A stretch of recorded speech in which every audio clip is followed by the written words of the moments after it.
관절염에 쓰이는 600여 종의 천연물 중 과학적인 스크리닝을 통해 항염 및 항산화 효과가 높은 3가지 생약을 선별하여 새롭게 조합한 국내 천연물 신약 1호 조인스정. 기존의 한약 처방에서 유래한 조합이 아닌 과학적인 방법을 통해 개발된 조인스정은 1997년 허가 이후 다양한 연구를 통해 효과와 안전성에 대한 과학적 근거가 마련되었습니다. 2002년 타임즈에 소개되고 여러 기술상을 수상하며 기술적으로 인정받은 국내 천연물 신약 1호 조인스정. 믿고 처방할 수 있습니다. 2002년 2월 국내 천연물 신약 1호 조인스정이 발매되었습니다. 먼저 5회 환자를 대상으로 효과와 안전성 결과를 확인한 조인스정은 2008년 RA 적응증을 추가 획득하며 천연물 신약에 대한 우려를 불식시켰습니다. 많은 분들이 선택한 조인스, 효과로 전해지는 믿음입니다.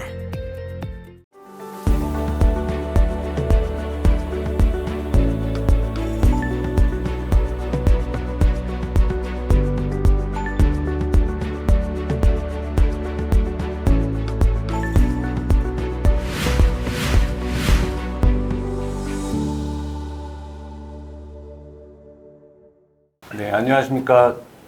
경상의대 강동근입니다. 토탈리 아스로플라스티 후에 발생할 수 있는 합병증 중에 하나인 페리프로스테틱 프랙처에 대한 케이스 디스커션 시작하겠습니다. 먼저 인시던스를 보시면 디스탈 페모랄 페리프로스테틱 프랙처는 프라이머리 TK 후 0.3에서 2.5%, 리비전 시에 1.6에서 38%까지 보고되고 있습니다. 티비아 프랙처는 레어하지만 메이오 클리닉 데이터를 보시면 술 중에 0.1%, 술 후에 0.4%로 보고하고 있습니다. 알려진 리스크 팩터로는 결국 스크류 홀이나 메탈 인설트를 통한 스트레스 라이저가 있는지, 로컬 오스테올라이시스가 있는지, 디스탈 피머에 있어서는 안테리어 너칭이 있는지 등이 리스크 팩터로 작용하겠습니다. 클래시피케이션을 보시면 먼저 로라백 테일러 클래시피케이션과 수 클래시피케이션으로 나눌 수 있는데 이는 프랙처의 그 디스플레이스먼트와 스템의 픽세이션 스테이트에 따라서 나누게 되겠습니다. 하지만 이러한 그 분류법으로는 치료 방향을 결정하는데 한계가 있어 왔습니다.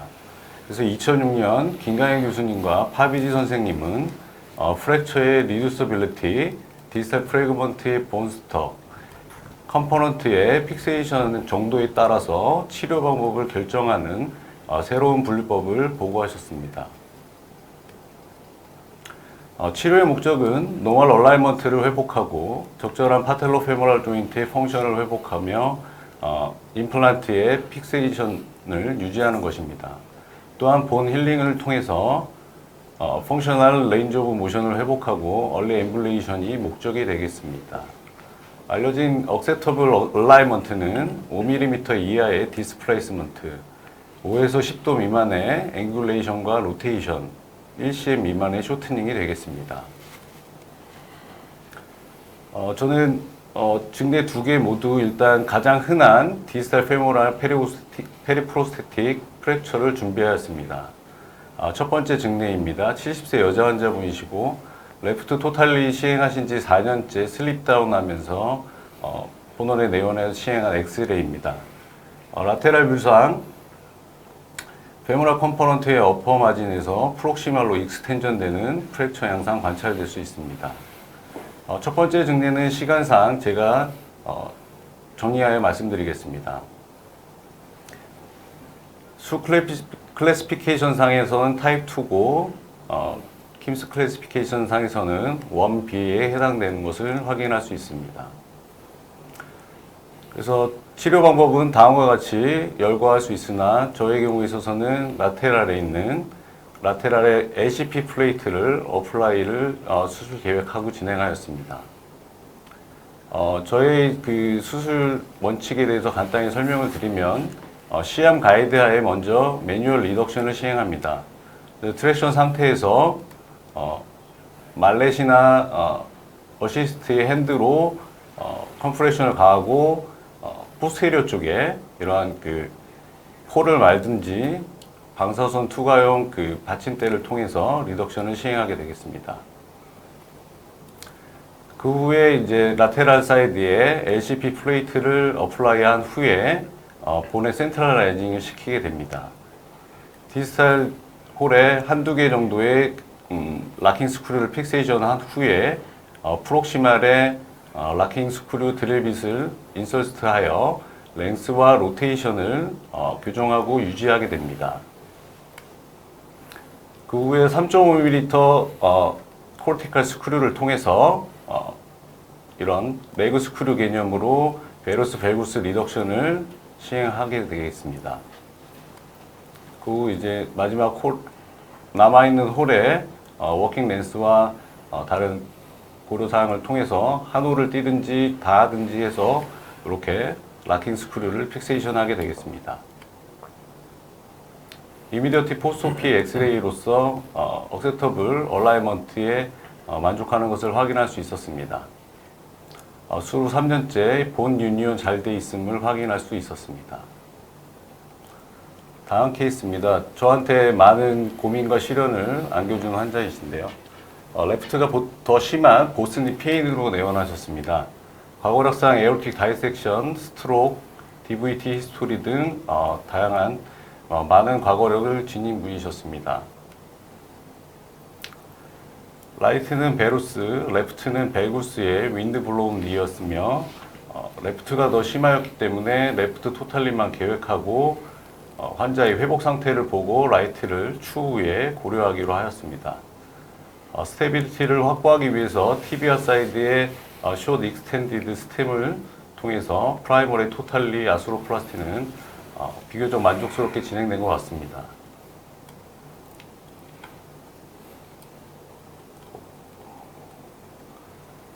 라이트니 토탈리를 기다리는 도중에 레프트 수술한 지 1년 6개월째 페데스트리안 TA를 당하셔서 오픈 페리프로스틱 프랙처 디스탈 피머 진단하에 타 병원에서 응급으로 익스터널 픽세이터를 어플라이 하였습니다. T1 컴프레션 프랙처가 동반돼 있어서 VP 시행받은 적 있습니다. 환자는 외고정 장치 시행 5주째 컨버전 오어라이프를 위해서 저희 병원으로 전원을 오게 되었습니다. 앵귤레이션이 심하고 커뮤니션이 심한 언스테이블 프랙처 양상이었습니다. 자, 여기 패널 분들께 여쭙겠습니다. 이런 환자에 있어서 치료의 원칙이라든가 수술방에서 들어가실 때 준비해야 될 기구와 치료의 초이스에 대해서 간단하게 여쭙고 싶습니다. 그 디스커션 전에 디스커션 해야 되기 때문에 나머지 두 연자분도 소개를 하고 시작하는 게 좋겠습니다. 충남의대 주영범 교수님 오셨고요. 그다음에 동아의대 왕립 교수님 오셨습니다. 그러면 주영범 교수님부터 지금 강동훈 교수께서 질문하신 어떻게 치료하실지 일단 좀 쉽게 하기 위해서 인펙션은 다 해결됐고 오픈 프랙처에 대한 문제는 다 해결됐다고 생각하고 일단은 치료에 앞섰을 때 클래시피케이션이 일단 먼저 명확하게 CT라든지를 통해서 어떤 타입인지를 결정해야 될 것 같고 만약에 타입 3라고 하면은 리비전까지 고려해야 되는 상황이기 때문에 이 케이스 같은 경우는 타입 2로 볼 수 있을 것 같고요. 그래서 어떤 오스테오 신세시스를 계획을 해야 될 것 같은데 이제 락킹 플레이트를 사용하는 게 이제 보편적이기 때문에 저 같으면은 라테랄 락킹 플레이트를 기본으로 해서 어디셔널하게 픽세이티브를 쓴다면 메디알 락킹 플레이트도 이제 같이 시행을 할 것 같습니다. 근데 또 중요한 게 이런 커뮤니션이 심한 프랙처에서는 어떻게 리덕션을 할지를 미리 술전에 생각하고 들어가는 게 수술 시간도 줄일 수 있고 여러 가지 변수를 줄일 수 있기 때문에 그것도 중요하다고 생각하고요.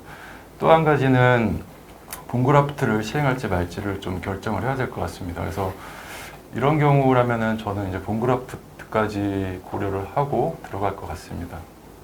우리 왕립 교수님. 사실 뭐 골절 치료 프린시플은 지금 주영봉 교수님 말씀하신 거 뭐 큰 차이는 없는데, 근데 저는 개인적으로 페리프로틱 프랙처에서는 모든 케이스는 거의 다 미니멀 인베이시브로 합니다. 그 이유는 일단은 오픈을 하고 결국은 듀얼 플레이트 되게 되면 우리가 원래 인시전으로 들어가야 되고 난 유니언 레이트가 높을 수도 있을 것 같고요. 그리고 이 케이스는 비록 처음부터 오픈 프랙처인데 비록 ESRCRP나 염증 사인은 없다 하더라도 상대적으로 인펙션 다시 리커될 확률이 꽤 높은 환자라서, 그래서 이 환자 같은 경우에는 저는 미니멀 인베이시브로 해서 일단 라테랄 플레이트만 대고 본그라프트나 다른 이런 치료를 안 하고 나중에 3개월 뒤나 5개월 뒤에 정말 인펙션 사인도 없고 잘 힐링 되었을 때 그때 유니온 여부에 따라서 그 본그라프트를 할지 말지 결정할 것 같습니다. 근데 제일 문제는 결국 미니멀 인베이시브로 해서 이게 과연 리덕션이 잘 될까, 사실 그게 제일 문제인 것 같은데, 근데 뭐 지금 다행히 그래도 수 타입 2 정도로 보이고 나름 그 본스톡 주위에는 괜찮아 보여서 어쨌든 최대한 잘 맞춰서 저는 미니멀 인베이시브 라테랄 플레이트만 사용할 것 같습니다. 네, 좋습니다.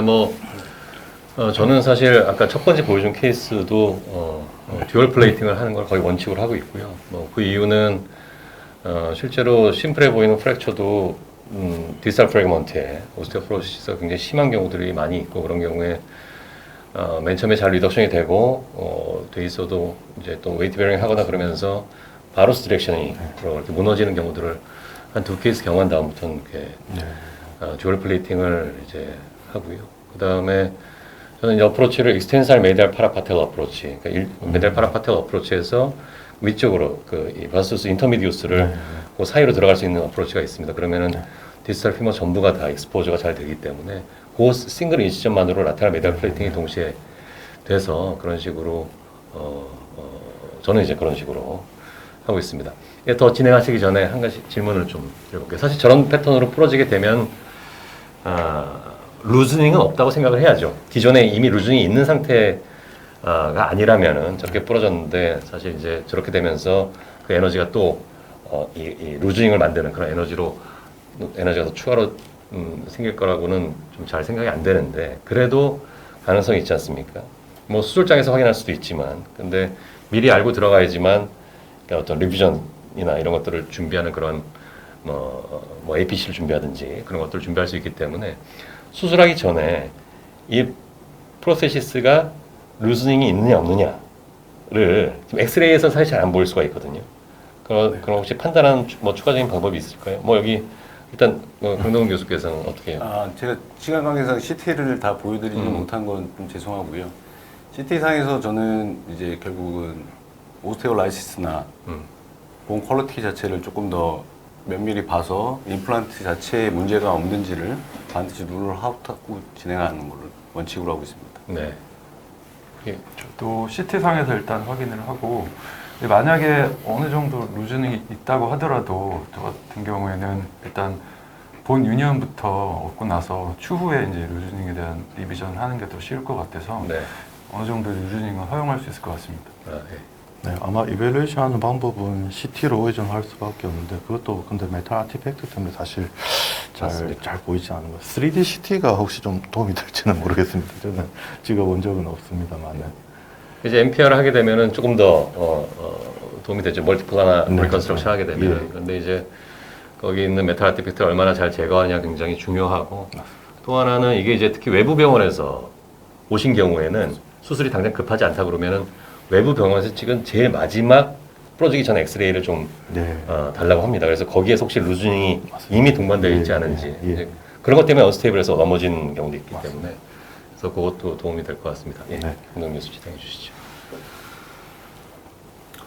그래서 저는 이제 환자분 앞서 말씀드린 과거력 그 내과적 질환이 많은 분이셔가지고 최대한 수술을 좀 짧게 해보자 생각으로 라테랄 싱글 LCP 플레이트를 계획하였습니다. 그래서 익스터널 픽세이터 프레임을 제거한 후에 남아있는 그 스템한 핀을 통해서 트랙션을 가하면서 이런 방사선 투과용 그 받침대를 포스테리어의 프랙처 사이트에 어느 정도 리덕션을 할 수 있게 위치를 시킨 다음에 시행을 해봤습니다. 하지만 생각보다 잘 되지 않아서 결국은 라테랄에 조금 많은 인시전을 가해서 오픈 리덕션을 시도하게 되었습니다. 하지만 여기 보시다시피 라지 본 프래그먼트가 한 3-4조각으로 되어 있어서 이때부터 고민을 하기 시작했습니다. 자, 두 번째 질문입니다. 이 상황에서 여러 교수님들께서는 어떠한 리덕션 옵션을 갖고 계신지 여쭤보고 싶습니다. 강 교수님은 이제 라테럴 어프로치를 하셨는데요. 저 같으면은 이제 처음부터 이제 미드라인 인시전을 들어가서 이제 파라파틀라 어프로치를 통해서 조인트를 다 열어서 일단 그렇게 리덕션을 시도해 볼 것 같습니다. 라테랄 쪽으로는 이렇게 심한 경우에는 좀 어렵다고 생각하고 있습니다. 네, 저도 만약에 오픈 리덕션 할 거면 아마 미드라인으로 이렇게 리덕션을 할 거는 같고, 앞서 설명드렸듯이 근데 지금 트랙션하고 또 면밀히 보면 꽤 많은 프래그먼트가 이렇게 커뮤니션 된 경우고, 과연 항상 저도 고민인데 이렇게 지금 손에 들고 있는 그 프래그먼트가 과연 우리가 바이어빌리티가 있는 본으로 볼 수 있는지, 이걸 잘 맞춰서 잘 붙을지 이런 고민을 많이 하게 됩니다. 그래서 저의 원칙은 일단 어떻게든 본 프래그가 많더라도 건드리진 않고 얼마나 붙느냐에 따라서 그 다음 치료 방법을 고민하는 방향으로 좀 하고 있는 것 같습니다. 네, 뭐 저도 그 주영범 교수 의견과 동일하게 미드라인 인시전으로 들어가는 게 리덕션하는 게 좀 더 편안한 것 같고요. 그다음에 이제 사실 이 경우에는 이미 한 5주 정도 흘렀고, 그다음에 이 프레어먼트가 굉장히 이제 힌트가 없어진 거죠. 그러니까 어디가 어디로 가는지 이 조각들이 뭐 조금이라도 비빌 언덕이라도 좀 있으면은 그걸 가지고 이제 맞추기 시작하는데 힌트가 없어진 상태고, 그다음에 이 환자분이 사실은 코모비디도 굉장히 많은 분이고 이게 수술이 이제 끝나야 되고, 그래서 아마 저는 저 같으면 정말로 리덕션이 안 될 것 같고, 그렇게 되면은 그냥 목축으로 그다음에 시험을 이용해서 어느 정도의 얼라이먼트를 그냥 얻고, 그다음에 약간 쇼트닝을 시킨 상태에서 좀 더 스테이블한 픽세이션에다가 유니언이 좀 될 수 있는 그런 환경들을 좀 더 수술장에서 만들어서 진행을 할 것 같긴 합니다. 예, 좋은 말씀 감사합니다. 저도 이렇게 라테랄 어프로치를 하고 이런 상황이 됐을 때 정말 아차했고요. 말씀하신 대로, 주영우 교수님 말씀하신 대로 저도 그냥 프리비어스 OP 인시전을 통해서 익스텐사일 어프로치를 해서 진짜로 메디알 라테랄을 함께 보는 것이 레트로스펙티브하게 봤을 때는 그게 좋았다고 생각이 됩니다. 일단 저는 뭐 왕 교수님께서 바이어빌리티를 걱정하셨지만은 프래그먼트 자체가 워낙 크기 때문에 저는 최대한 KY를 통해서 본을 최대한 오그멘테이션을 한 후에 라테랄 사이드에 플레이트를 어플라이 하였습니다. 그 후에 콜리니어 클램프를 통해서 리덕션을 하면서 디스탈을 먼저 픽세이션 하였습니다. 그 후에 이제 디스탈 프래그를 홀에 있는 최대한 박을 수 있는 홀은 다 픽세이션을 한 후에 앞서 말씀드린 대로 레그 스크류를 통해서 베루스 베구스 리덕션을 시행하였습니다. 그 후에 프록시말 프래그를 다 잡았고요. 하지만 보시다시피 포스테리어가 좀 많이 언스테이블해 보여서 케이블을 통한 와이어링을 시행을 하였습니다.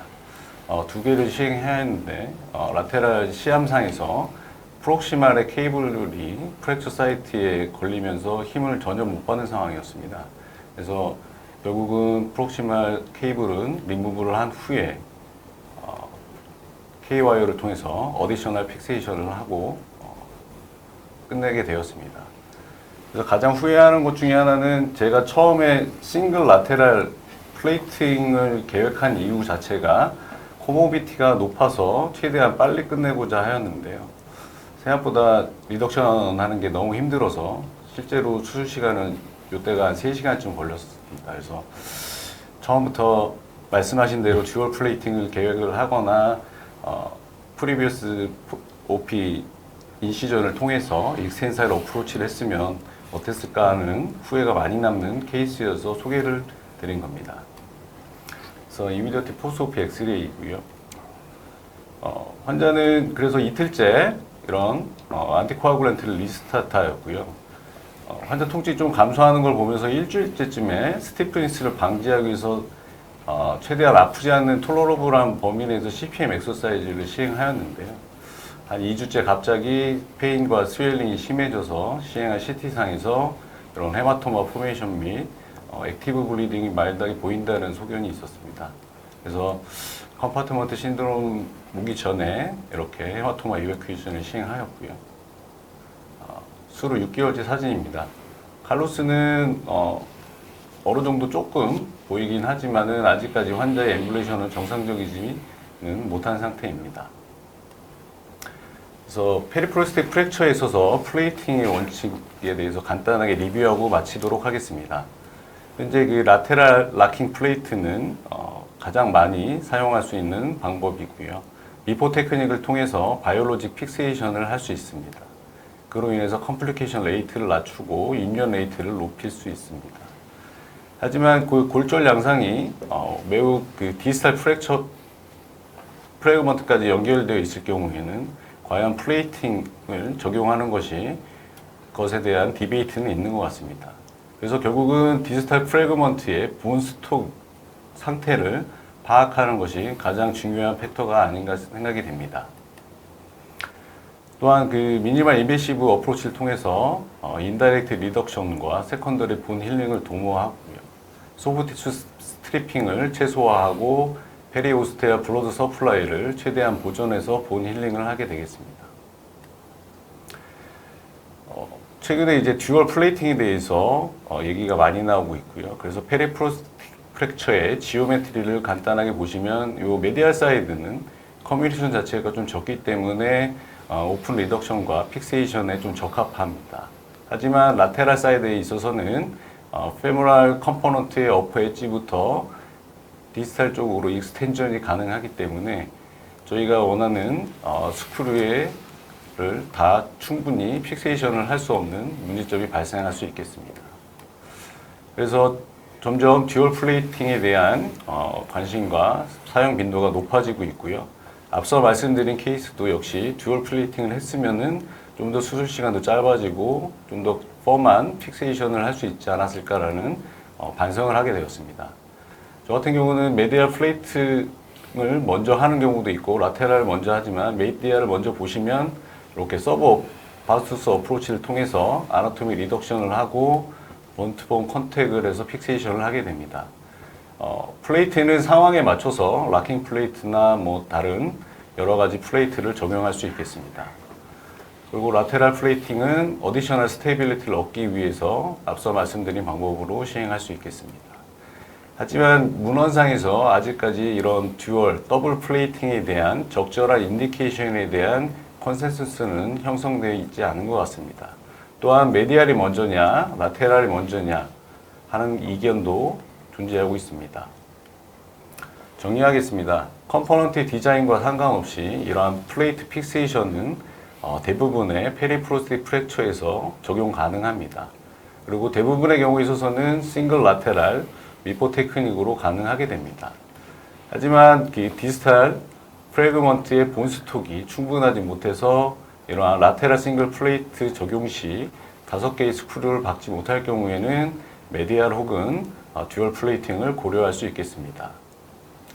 그래서 이러한 더블 플레이팅은 상당히 까다로운 이러한 어려운 페리프로스틱 프랙처에 있어서 하나의 좋은 옵션이 될 것입니다. 그래서 저 같은 경우는 지금 앞서 말씀드린 대로 이러한 픽세이션을 위한 본스톡이 부족한 익스트림 디스탈 프랙처, 시비어 커뮤니티드 프랙처, 오세포로틱 프랙처, 스템이 있는 경우에서는 듀얼 플레이팅을 하려고 시도를 하고 있고요.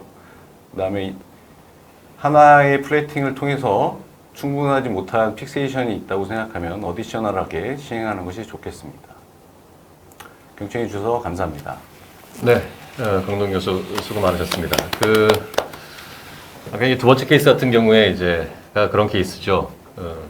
하느님 부처님 이 수술만 끝나면 앞으로 착하게 살게요. 뭐 이제 그런 맞습니다. 정말 힘든 케이스 굉장히 잘 해주셨는데 지금 질문으로 최원철 교수께서 이제 두 가지 질문을 하셨는데 하나는 이런 케이스들을 수술하고 나서 페리프로스틱 프랙처 수술하고 나서 테리파라타이드 같은 본 포밍 에이전트를 쓰는지.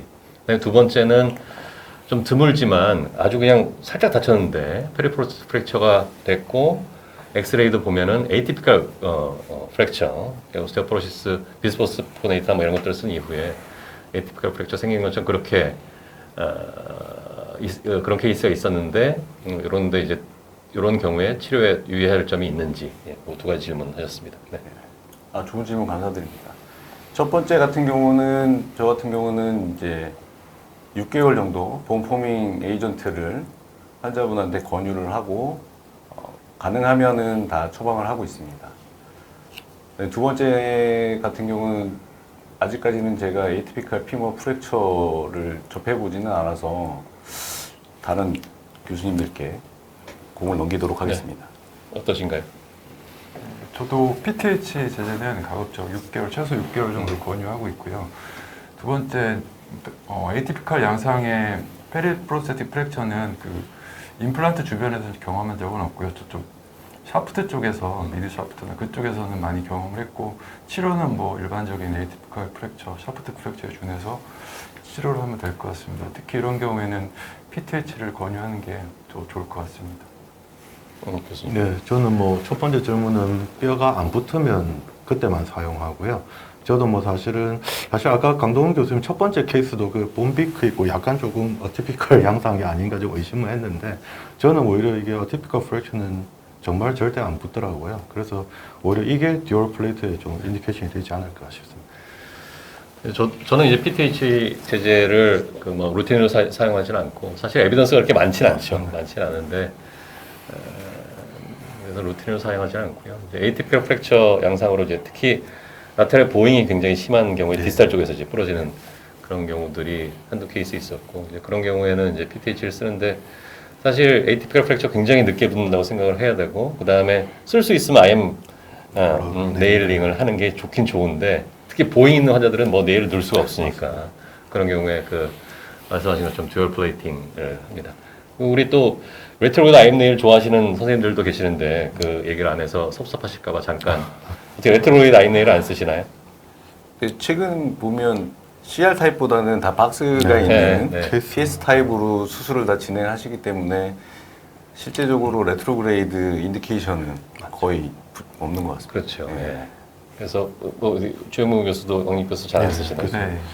예. 그래서 뭐 또 레트로그레이드 INL 귀신같이 하시는 분들은 무릎 조인트 조금 열어가지고 거기서 이렇게 집어넣어서 하는데 또 안티리어 보잉이 있거나 그러면은 좀 쓰기도 좀 어렵고 지금 PS 타입이 아주 보편화돼 있고 이제 박스 네일이 들어갈 수 있는 여지가 엔트리 포인트가 굉장히 이제 제한돼 있기 때문에 쉽지는 않은 것 같습니다.